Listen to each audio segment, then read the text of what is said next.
meu nome é Paloma Lima e eu sou nutricionista. Hoje está indo ao ar o 4º episódio do Nutricando. E para você que não sabe o que é Nutricando, primeiro eu vou puxar a sua orelha, que quer dizer que você não viu os últimos episódios. E segundo, eu vou explicar o porquê de Nutricando. Nutricando é a junção de nutricionista com futricando, porque aqui você vai ver muito nutricionista futricar. Gente, hoje eu tô com uma pessoa super especial aqui. Eu tive a oportunidade de conhecê-la no Meeting Brasileiro de Nutrição na Estética. E olha, ela é lindíssima, dá pra vontade de colocar ela dentro de um potinho. Eu vou explicar pra vocês quem é ela. Ela é doutora em nutrição pela Unifesp. Ela é mestre em nutrição também pela Unifesp. Pós-graduada em comportamento alimentar pela IPGS, especialista em avaliação metabólica e nutricional, saúde da família, nutrição clínica e coordenadora docente do IPGS. Gente, mas ela gosta de estudar, viu?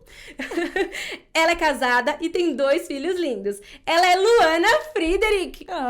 Muito obrigada, é um prazer estar aqui. E ela é natural do Rio Grande do Sul. Gaúcha de plantão. Eu fiquei a noite inteira tentando falar o Friedrich. Saiu? Friedrich. Mas é normal, não acho alguém que acerte, mas tá tudo certo. Não, mas foi um pouquinho, foi quase lá, vai. Foi quase lá. Lu, eu queria que você falasse um pouquinho pra gente como que você decidiu ser nutricionista. Olha, foi uma história muito engraçada, vamos dizer assim. Eu morava lá no Rio Grande do Sul ainda. E eu fui morar muito nova em Santa Maria para estudar. Que lá na minha cidade do interior, eu não tinha muito acesso a escolas boas. E eu não tinha decidido fazer nutrição. Eu estava naquele período de fazer cursinho, estudando bastante para prestar as provas do vestibular. Porém, acho que foi o quê? Uma semana, um pouquinho menos, eu precisei fazer uma cirurgia às pressas, de emergência. E com isso fui internada e perdi, obviamente, o prazo do vestibular. Nossa. E eu fiquei muito mal, Ai, muito imagino. mal. Aí, enfim, meus pais foram para Santa Maria me dar um apoio na questão da própria cirurgia, pós-cirúrgico, né? E aí minha mãe chegou e falou assim, filha, eu vou fazer o seguinte, vamos se inscrever em nutrição para fazer o vestibular, que tinha uma outra prova assim, né? Aí eu falei, ai, não, nada a ver comigo. E ela, vai pela mãe, tu vai gostar, tem muito a ver contigo. Tu sempre gostou de se alimentar bem, de se cuidar, né? Sempre inventando coisinhas novas. Aí ela falou assim, tenta, o máximo que vai acontecer é tu falar assim, não quero, e daí tu troca de curso, enfim, só pra dar um ânimo, porque eu acho que ela se compadeceu, que eu tava muito... Ela falou, tadinha da minha filha, vou dar um ânimo nessa mulher. Aí eu pensei, ai, tá bom, não vou discordar da minha mãe aqui de cama, né? Aí eu falei, tá bom, mãe, vou fazer esse vestibular pra nutrição. E fiz, e assim, ó, simplesmente eu falei, gente, como que eu não olhei pra esse curso antes? Se apaixonou? Me apaixonei, assim, na hora, tanto assim que o meu envolvimento foi tão grande que eu entrei naquele curso e essa faculdade que eu fiz foi em Santa Maria, né? Sei que todo mundo conhece, Santa Maria, uma cidade universitária. E era aqueles trotes quando a gente entra, ai, todo mundo bebe, todo mundo faz festa, farra, né? Eu falei, não eu não vou por esse caminho. Eu fiz uma superação na cidade, que é uma cidade pequena, né? Mas fiz meu papel. E a gente conseguiu levantar muito material para um centro de diabetes que estava em falta, esses materiais. Legal. Então, em vez de, tipo, ir lá beber, fazer festa, aí eu falei, não, deixa eu focar para uma coisa bem bacana. E teve uma repercussão tão boa na cidade, que aí depois eu já fui me engajando em projetos de aleitamento materno, já consegui um espacinho numa emissora de televisão que tinha, uma coluninha no jornal. Ai, que chique! Aí já fui eleita presidente do Grêmio Estudantil. Aí eu falei, gente, as portas assim, ó, simplesmente se abriram. E foi nessa época que você decidiu que queria palestrar? Eu sempre fui muito comunicativa. Desde criança, sempre fui muito tagarela. E acho que as coisas foram acontecendo assim naturalmente, né? Não foi algo que eu busquei. As coisas naturalmente, elas começaram a vir até mim. E até por coincidência, o primeiro trabalho que eu tive foi de coordenação de um hospital, que era o segundo maior público lá de Santa Maria, dessa região. E também foi muito interessante, porque eu era coordenadora, então eu tinha muitos esses treinamentos para fazer. Sim. Eu era coordenadora de atendimento domiciliar, então eu tinha que treinar a equipe. Eu era coordenadora de grupo de aleitamento materno. Eu dava aula para medicina, eu dava aula para enfermagem. Então, assim, sempre fiquei em situações aonde a comunicação me acompanhou. mas não foi necessariamente a minha busca. O universo acabou me trazendo. Ai, que show.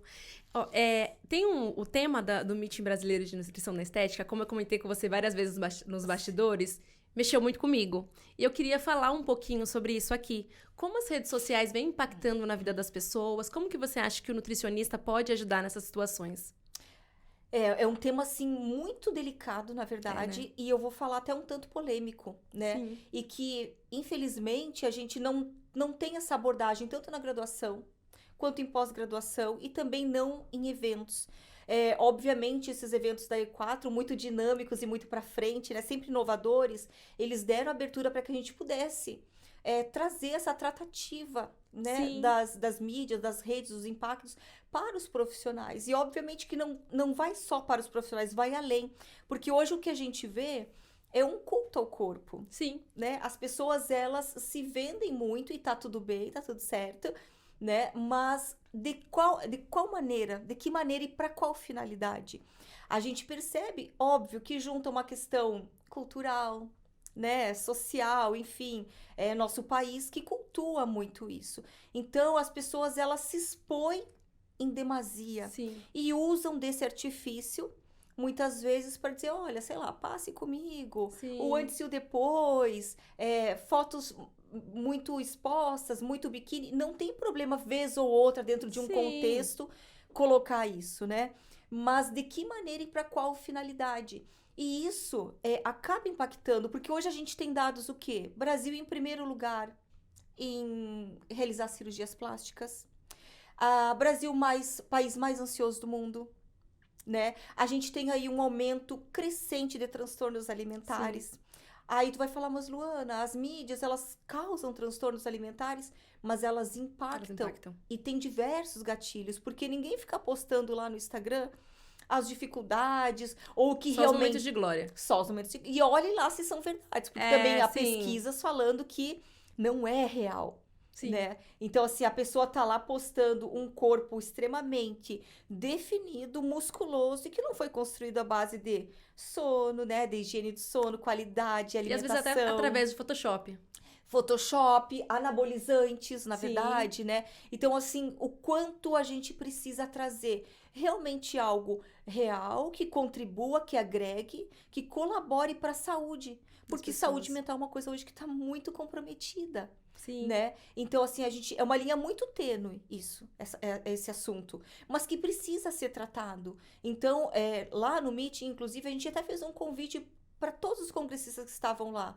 Qual é a real necessidade, né, de tu usar a tua rede social com a finalidade de ficar mostrando o teu corpo, de ficar evidenciando coisas, até porque eu tenho um metabolismo, tu tem Cada um outro. tem um. Então, se eu tenho um estilo de vida, não necessariamente o meu paciente vai ter, e pelo contrário, eu nem posso prometer isso para ele. Sim, você pode até frustrar um paciente, né? Porque ele não vai ter o mesmo Muito. resultado. E aí, vamos pensar que ele tem uma bagagem, um histórico, e aí, como que eu vou ser responsável por aquilo e eu posso ativar gatilhos nele? E outra coisa também, que a gente fala muito da questão do self, né? O que nos leva a ter esse tipo de atitude?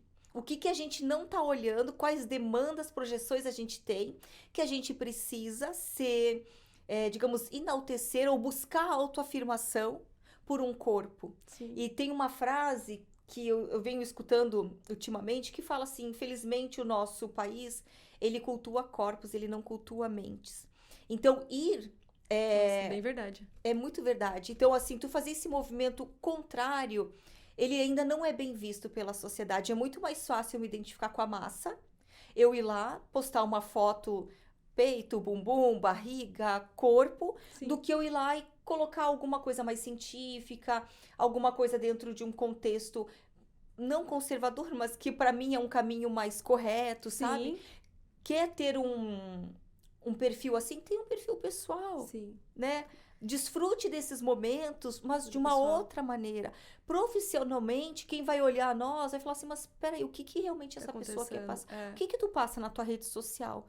Que é importante, assim, a gente ser o mais genuína possível, né? E aquela coisa também, tipo... Mostrar verdades. Mostrar a verdade e não expor. Tipo, vida pessoal é uma coisa, vida profissional é outra. O paciente, ele te procura pela tua vida profissional. O que tu faz? E hoje, além de Infelizmente, as pessoas... Já recebi muito paciente assim, Luana, poxa, eu entrei no Instagram do médico, ele tem não sei quantos mil seguidores, ele deve ser bom.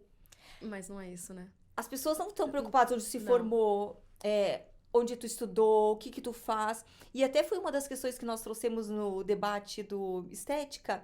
Essas pessoas que têm muitos seguidores, que postam tanto, que horário que elas têm para estudar, para se especializar. Porque assim... É o tempo todo, né? Eu falo assim, gente, eu não dou conta. Eu não consigo, tem vezes que eu sumo dessa rede social, que eu falo, não consigo, é tanta demanda, doutorado, aula, coordenação, que tu fala que hora que eu vou postar? Que horas, juro, que horas esses profissionais conseguem, sabe, conseguir alimentar tanto uma rede social, porque estudar leva tempo. Leva tempo, demanda tempo, dedicação, abdicação de muita coisa. E a rede social demanda muito tempo. Muito tempo também. Você vai produzir alguma coisa, você fala, gente, mas é um tempão. Então, pra estudar, pra produzir, pra trabalhar, você fala, gente, como é que esse povo tem tanto tempo assim? E tem outra pesquisa, Paloma, que fala que eu acho que é só 10%, se não me engano, eu posso trazer depois esse número com mais certeza, de nutricionistas que usam a rede social realmente para passar informação científica, né? Então, assim, é outro dado que eu acho bem relevante. E outro dado bem relevante também, que o Brasil também está em primeiro lugar da América Latina em maior consumidor de mídias sociais. Né? Então, assim, estamos em primeiro lugar em muitas coisas. Sim. E precisamos estar atentos a isso, né? E uma coisa muito séria é que às vezes a gente acaba não se aceitando com tudo que a gente vê. Você vê que o uso de filtro, você coloca o filtro, depois quando você tira, você fala, nossa, mas eu nem tô tão bonita assim. Você acaba não se aceitando, porque você começa a colocar tanto filtro, que é o tal do Photoshop. A pessoa coloca tanto no corpo Photoshop, que depois ela acaba não se aceitando. E aí eu vou te trazer duas informações, né? Uma é que também tem estudos falando que na área da saúde parece que tem aí mais ou menos 40% de tendência a transtornos alimentares, né? Isso é um dado bem importante. Ou seja... de novo, qual é a nossa conduta, o que está acontecendo com o nutricionista, esse nutricionista ele se trabalha, ele faz uma terapia, ele se cuida, né, vamos pensar em saúde mental, porque assim, cada um dá o que tem, se eu não estou preparada, se eu não tenho ferramentas, elementos, recursos, como que eu vou ajudar alguém que chega para mim com uma demanda enorme, por exemplo, de distorção de imagem corporal, de autoestima baixa, de não aceitação, chega muita gente. Se eu já não consigo fazer isso comigo, como que eu vou... Como você vai ajudar o próximo? Tu se afunda junto com ele, né? Sim. Então, isso é uma coisa, assim, muito importante que a gente precisa olhar. Não tem como mais desatrelar a nutrição desses gatilhos. Principalmente diante de todo o contexto sociocultural e pós-pandemia, né? Sim, sim. Aí, assim, foi um assunto que eu fiquei muito encantada no Meet. Eu cheguei em casa falando muito sobre esse assunto, que eu acho que as pessoas devem estar muito atentas, né? E eu agradeço muito de você ter compartilhado um pouquinho aqui com a gente. E a gente estava conversando um pouquinho ali nos bastidores sobre escolhas. E assim, eu conheço você há pouco tempo, já sou fã da sua história. E eu queria que você falasse... Obrigada. E eu queria que você falasse um pouquinho pra gente sobre as escolhas. O que você teve que fazer pra chegar aqui? Quais escolhas, quais renúncias você teve que ter? A gente até conversou um pouquinho, né? De falar assim, se tiveram momentos difíceis, né? Sim. E eu nem gosto de falar muito essa questão difícil. A questão são escolhas. Né? Escolhas. Então, assim, a partir do momento que eu falo, eu decido, eu tomo a decisão, eu quero seguir nesse caminho, eu preciso eleger algumas coisas. Sim. E com isso, tomar algumas decisões. Então, por exemplo, pode ser bobas, mas que no fim vai contribuindo. Entrei na faculdade, tá bom, eu quero lá fazer festa, eu quero beber, eu quero lá aproveitar. Não, mas peraí, eu já entrei numa faculdade, deixa eu fazer jus a isso aqui, eu sei o quanto que eu estudei, me esforcei para chegar aqui, então deixa eu começar a fazer isso aqui.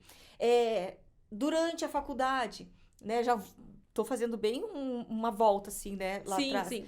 Durante a faculdade, é muito mais fácil também, tipo, todo mundo, adora festa, sai, né? A gente sabe como que é esse mundo acadêmico. Então, deixar começar a fazer escolhas. E isso vai repercutindo, isso vai... Nossa história. Vai, porque vai voltando. Não é do tempo que a gente quer, infelizmente. Se tu fala assim, Luana, tu já chegou onde tu quer? De forma alguma, ainda não. Tô bem longe, na verdade, do que eu quero. Mas eu sei que eu não estou lá onde eu comecei. Sim. E quando você olha pra um ano atrás, você fala assim, nossa... Muito, a Luana, sim. É a Luana que eu queria. Assim, que legal. Porque, assim, isso mostra que quando a gente faz escolhas, a coisa funciona, a coisa volta. E pra mim é tão real isso, Paloma, que tu vê, quando eu entrei lá na faculdade, enfim, daí começa a fazer estágio aqui, fazer estágio lá, se envolver. Realmente, tu comprar aquilo como uma verdade pra ti. Eu finalizei minha faculdade com um estágio em Brasília, que eu queria ter uma outra experiência além do Rio Grande do Sul, né? Então, eu finalizei lá. E eu me recordo que eu estava lá em estágio, nem tinha finalizado ainda a minha faculdade. E meus pais me ligaram falando, olha, coisa do interior, né? Tu fez estágio lá num hospital e o diretor conseguiu o nosso contato, entrou em contato com a gente, perguntando se tu queria assumir a coordenação, se tu gostaria de assumir a coordenação. E eu assim, mas meu Deus, pai, Ai, que chiqueza. eu nem me formei ainda, como é que eu vou assumir uma coordenação? Eu não vou ser capaz, eu não vou conseguir. Aí ele, filha, volta, pai querendo trazer, né, os filhos de volta, volta. E aí voltei pro Rio Grande do Sul e, tipo assim, ó, nem tinha formado ainda e já tava assinando e vendo tudo pra assumir, que foi meu primeiro trabalho. Foi a sementinha que você plantou. Foi a sementinha que eu plantei naquele hospital da dedicação. Sim. E que meu primeiro emprego, que pra mim foi muito importante, já foi uma coordenação de hospital e que a partir dele me abriu muitas portas. Foi sensacional. Que foi sensacional. Que foi a partir dele que eu acabei chegando em São Paulo. Ai, gente, que orgulho dela. Ai, já tô com muito orgulho e já tenho alegria de chamar ela de amiga, viu? Amigas. Viu? Olha, eu tenho que te agradecer por ter aceitado o meu convite. E eu queria que você falasse um pouquinho aqui pro pessoal qual é a dica que você daria pra quem tá começando hoje. Gente, é aquela coisa, assim, em primeiro lugar, veja bem o que tu quer trabalhar. Tem que ter amor, tu tem que gostar do que tu faz. Humildade tem que nos, assim, acompanhar sempre. A gente nunca sabe tudo, nós não somos donas da verdade. E eu sempre falo, eu sou uma pessoa em construção, então sintam-se em construção. Para muitas vezes chegar numa etapa ter que voltar um pouquinho, né, que faz parte, né, ter sempre aquela questão da humildade, de olhar e falar assim, eu não sei, posso aprender, tu me ajuda, se dedicar, né, ter um objetivo, porque assim, as ofertas da vida mundana, né, digamos assim, os desejos de, vamos sair, não estuda agora, não, mas pra que tu vai fazer? Por que tu vai inventar de fazer um doutorado? Pra estudar de novo. Pra que isso? Vou fazer um pós-doc, pra quê? Tipo assim... Já estudou demais. Já estudou demais, mas tu não tem vida social. Que isso é o que eu mais escuto, tu não tem vida social. Tu não se relaciona com as pessoas, que tu vive sozinha. Porque eu tenho objetivos. A gente precisa ter objetivos. E hoje, se for pensar, quantas nutricionistas temos hoje, Paloma? Nossa! Muitas. Muitas querem chegar aqui, mas São pouquíssimas poucas. Querem ter. Muitas ficam no caminho. Exatamente. Então, assim, o que eu posso dizer? Humildade, muito estudo, dedicação, abdicação, foco, esforço, né? Então, assim, se cerque de pessoas que façam sentido para ti estar ali. Sim. Porque a gente perde muito tempo com pessoas que não agregam e que eu já penso assim, gente, eu poderia estar na minha casa estudando, lendo, me atualizando, do que, por exemplo, sabe? Sim. Em algum outro local que não... de pessoas que te colocam pra frente, né? Quer estudar? Estuda. Porque se fosse pra uma festa, se tivesse festa todo final de semana, ninguém fala, sai em outra vamos festa. Beber, vamos sair, vamos não sei o que lá. Então, assim, ó, eu sou um pouco certinha nessa, sabe? Tipo, aquela coisa assim, não, eu tenho que fazer o que é certo, e não adianta querer atalhos. Então, assim, não pegue atalhos. É doloroso, é cansativo, mas é necessário e a recompensa, ela vem. Obrigada, viu? Deus abençoe muito, muito seus projetos. Quero gravar vários podcasts com você. Eu também. Vai ser o primeiro de muitos. Vocês vão ver. Eu vou trazer ela aqui direto. Vai ser meu rostinho carimbado aqui, ó. Vai. Obrigada, viu? Gratidão. Eu te agradeço. Obrigada por tudo. Fica com Deus. Você também. Gente,